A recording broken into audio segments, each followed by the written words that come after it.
Get out of my house before I drag you out myself. You are nothing. You have always been nothing. Your father died and left you as a burden on decent people." Those words hit me like a slap across the face.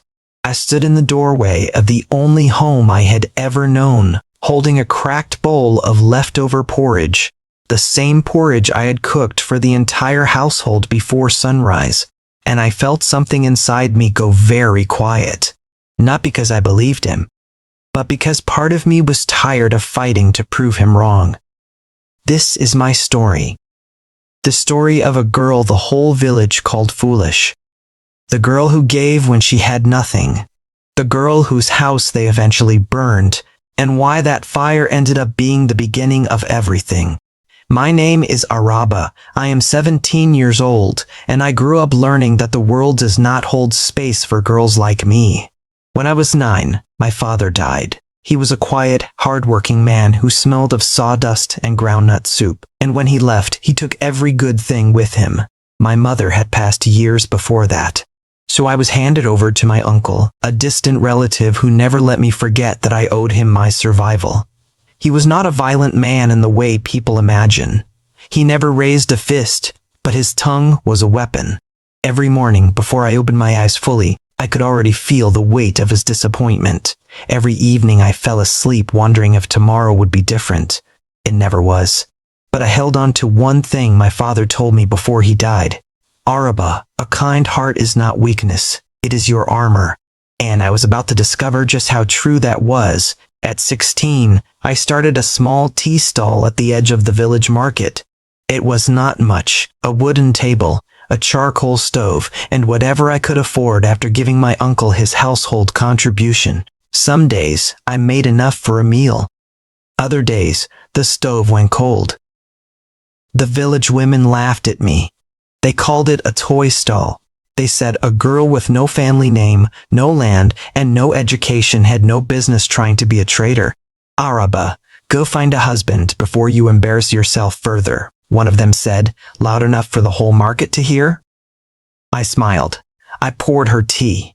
I did not respond, but the real conflict was not the mockery. It was survival. Every single day was a battle between keeping my small business alive and keeping myself fed. Most days, I chose the business, because I believed it was my only way out. What I did not know was, someone was watching.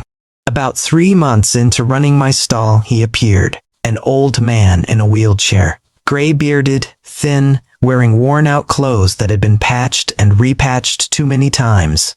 He rolled himself slowly to the edge of the market every morning and sat there, watching people pass. Nobody stopped.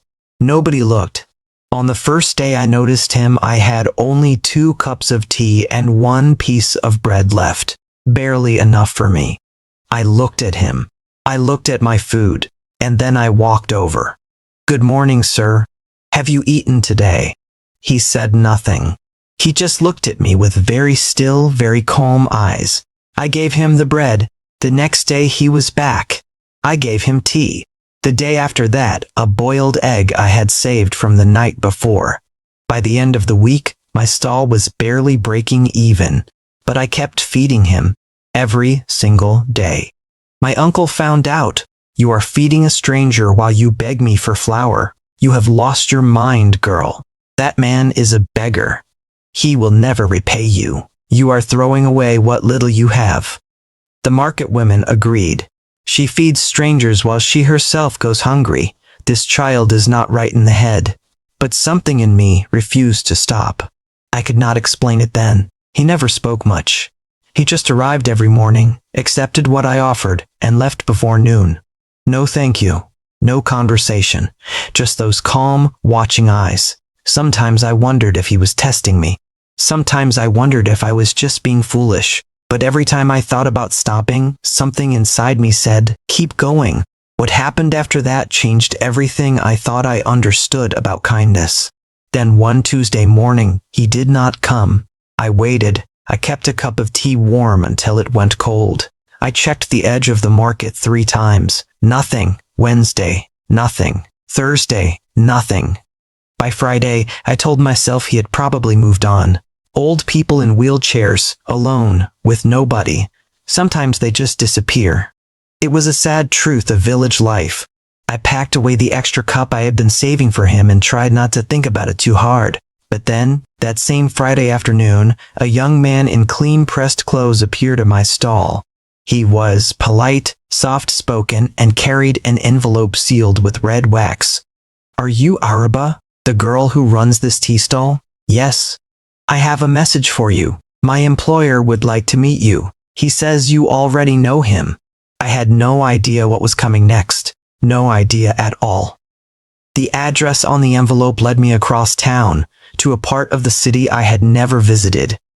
Wide roads, tall gates, guards at the entrance. My heart was hammering. I almost turned back twice. What kind of person sends a sealed letter to a tea stall girl in the village? What employer would know my name? And why did the messenger say I already knew him? I was let through the gate, led through a compound that was quiet and green and impossibly still. And then I was brought to a sitting room, large, simply furnished, and told to wait. I heard the wheels before I saw him.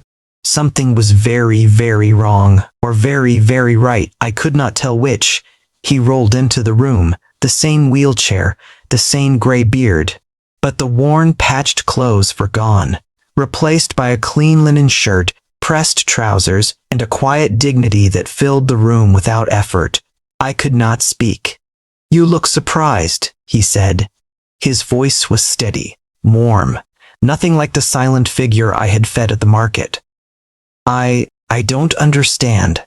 My name is Mr. Mensa.